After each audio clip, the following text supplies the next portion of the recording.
membre de la coordination des cadres républicains de Thiès, membre également du collectif des avocats républicains. Donc ginnaaw bañ leen nuyoo ku ci nekk sa tur ak sa sant di rafetlu seen teewaay yéen ñëpp ci point de presse bi ñu ngi leen di jox ku nekk sa wàccuwaay mais bala ñu sori dañuy ndokkeel sunu mbokk waa Layeen ñi nga xamante ni tey ci benn fan mu xaram ñu ngi célébrer 138e anniversaire appel Seydina Limamou Laye ñu ñaan yàlla ñaan yépp ñu fa mënti taataan que yàlla nangu ko pour Sénégal am jàmm Sénégal jëm ci kanam loolu laa bëggoon wax balaa ma commencé tekk ci wolof li nga xamante ne ni sama camarade de parti bi léegi wax na ko ci tubaab ñëpp seetlu nañu ko fan yii yëpp actualité politique bi benn débat moo fi instauré wu mooy waxu parrainage parce que loolu umpalewul kenn parrainage buñ ko dee tekki mooy en tout cas dans sa mise en œuvre buñ ko dee tekki mooy ki nga xamante ni dafa bëgg nekk candidat charte réew mi daf ko laaj pour ci téeméer bu nekk ci électeurs yi ñu jëlee ko ci fichier général mu nekk 6 millions 500 mille personnes au moins ci ñaar fukk bu nekk nga am ci kenn loolu nag li ko sabab mooy gis nañu élection législative yi nu mu tëddee problème bu administration bi amoon pour organiser élection législative bi ñu am plus presque ñeent fukki liste ak juróom-ñaar presque juróom fukki liste mais ba ñu jógee ci loolu il fallait que ñu toog waxtaan gëstu xool nan la ñu mën a def ba élection présidentielle administration mun a organiser élection yoo xamante ne dafay mucc ayib yoo xamante ne du am benn jeexi jaaxa te bu ñu fàtte ne aussi ba ñu adopté référendum bi le constitutionnel bi amoon na premier point bi nga xamante ni dañ ci waroon dafa jëm ci mbirum nu ñu mën a maanaam tege parti politique yi ci yoon donc mise en œuvre point constitution point référendum boobu noonu moom le président de la république son excellence Macky Sall nekk di doxal te parrainage je pense que quand même bu nekkee rek dafa nekk outil boo xamante ne maanaam jumtukaay boo xamante ne c'est pour maanaam ñu mën a rationaliser parti politique yaakaar naa loolu ñëpp ci d'accord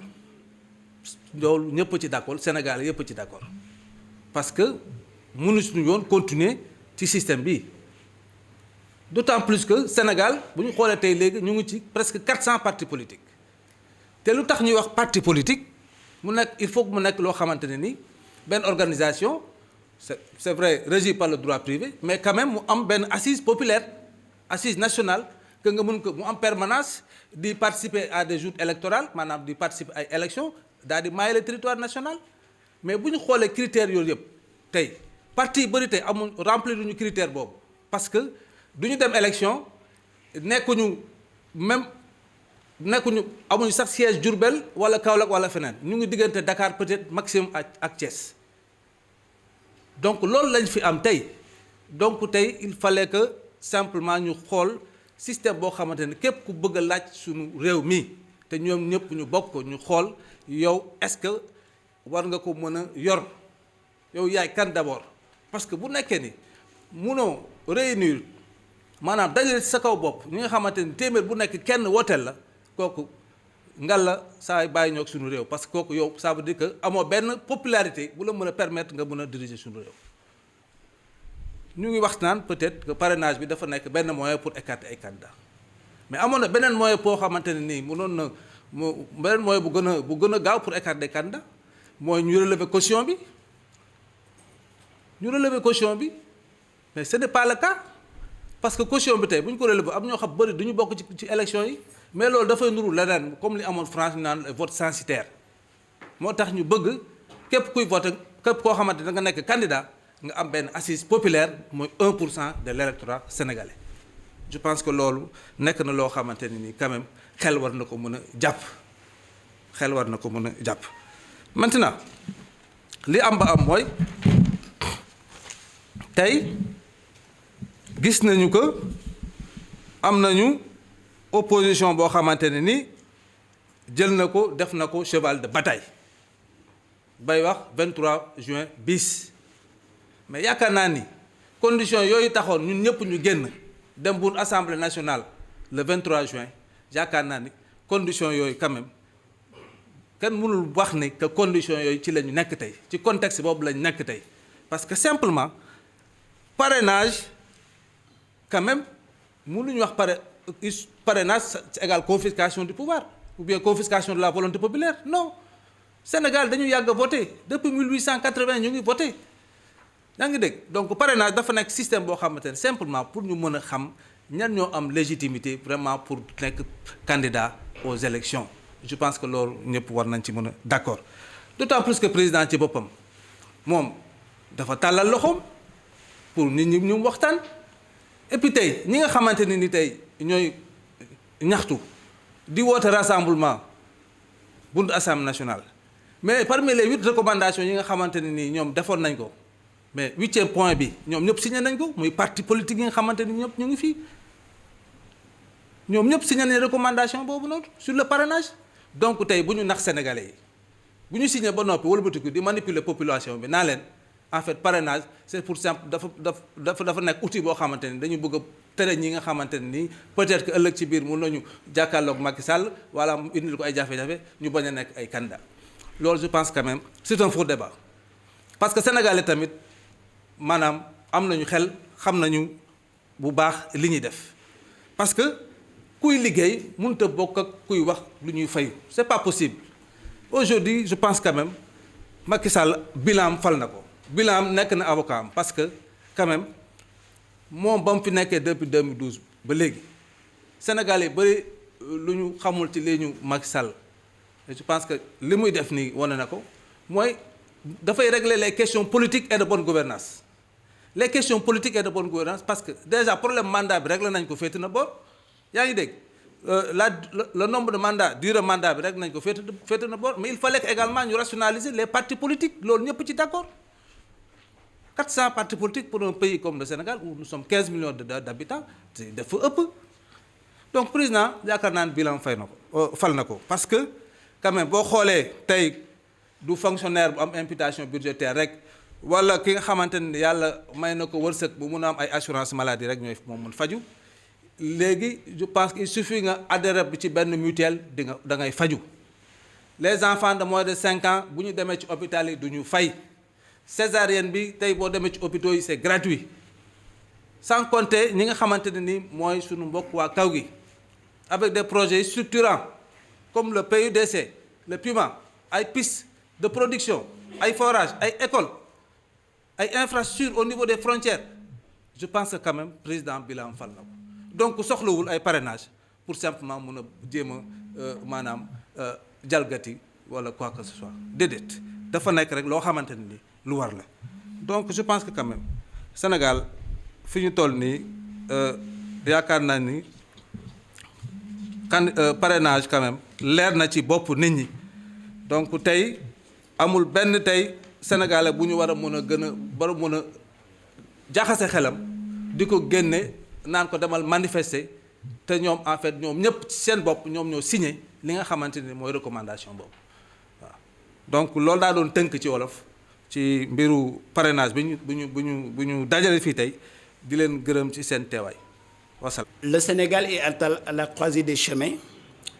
dans un contexte préélectoral qui mobilise tous les esprits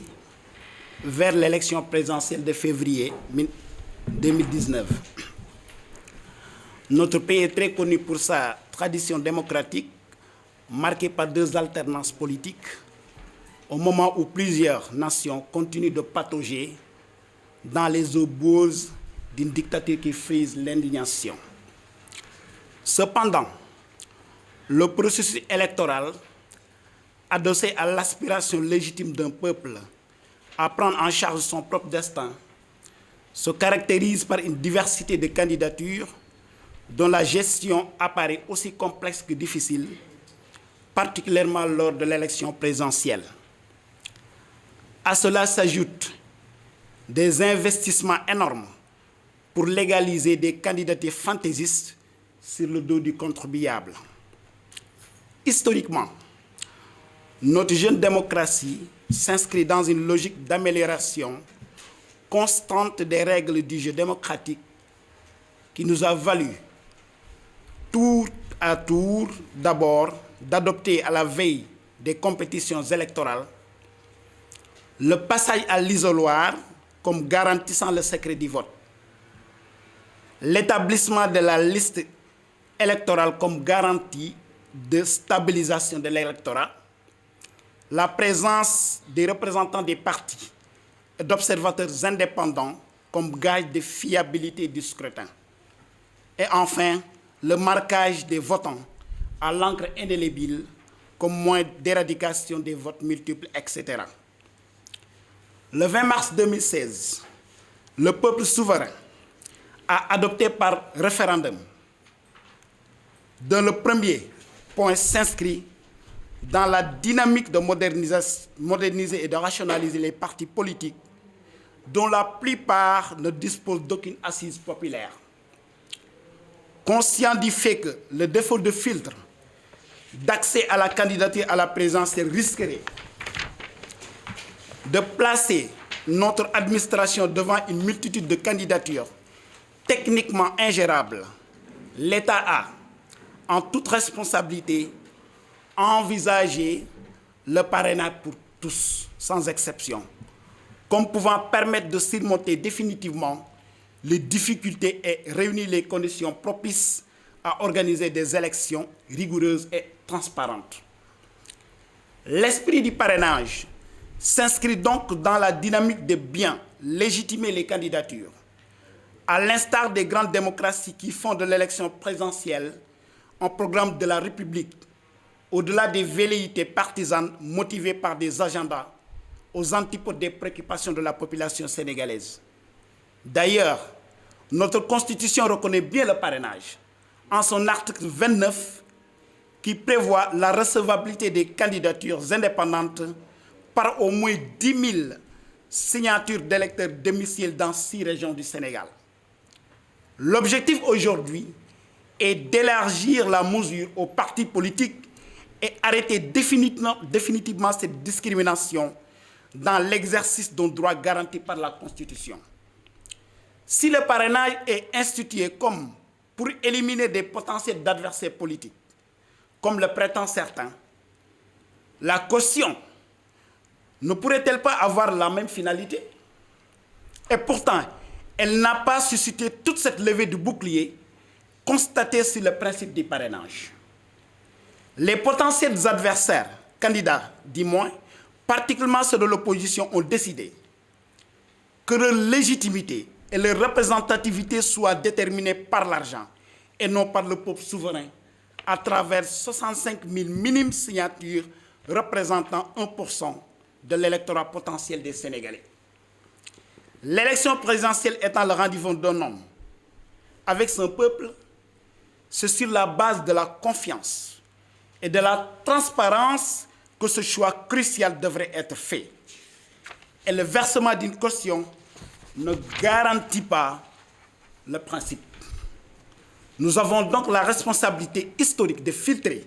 de sélectionner de façon rigoureuse pour bien connaître la personne à qui nous devons confier les destinées de notre nation. Le fait pour une partie de l'opposition d'avoir esquivé le dialogue qui a été organisé par le ministre de l'Intérieur, auquel le président les invite aujourd'hui, ne les dispense pas de faire face à cette réalité qui s'impose à nous tous. Appeler le peuple en 23 juin bis, dans un contexte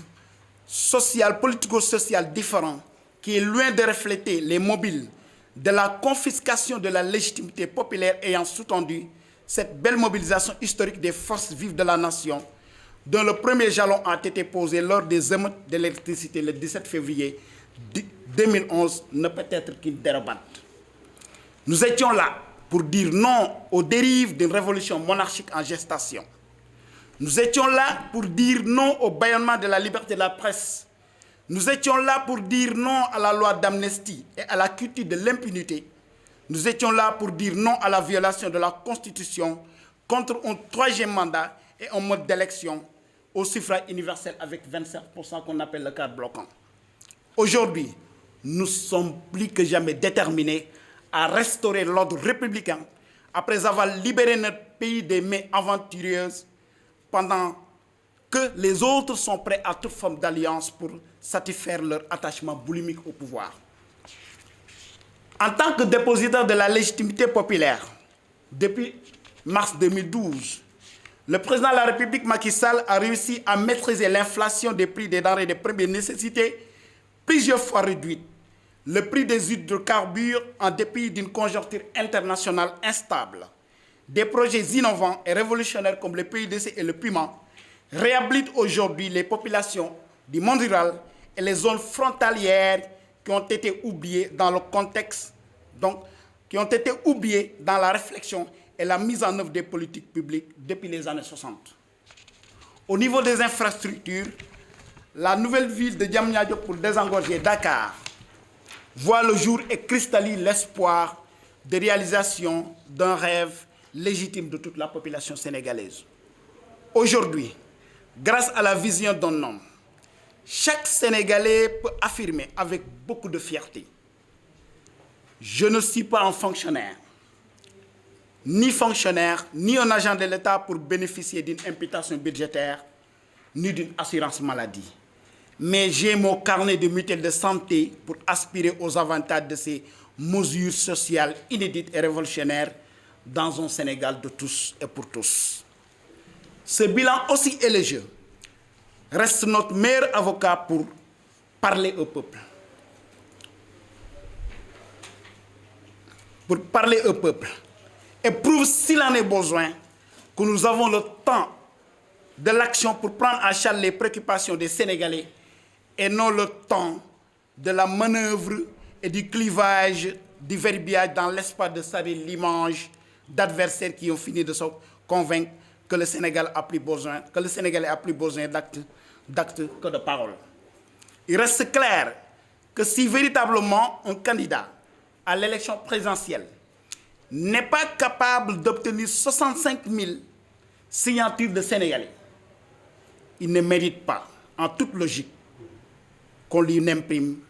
7 millions de bulletins. Ce serait un gâchis. Personne ne doute aujourd'hui de la pertinence du parrainage, de ses motivations objectives,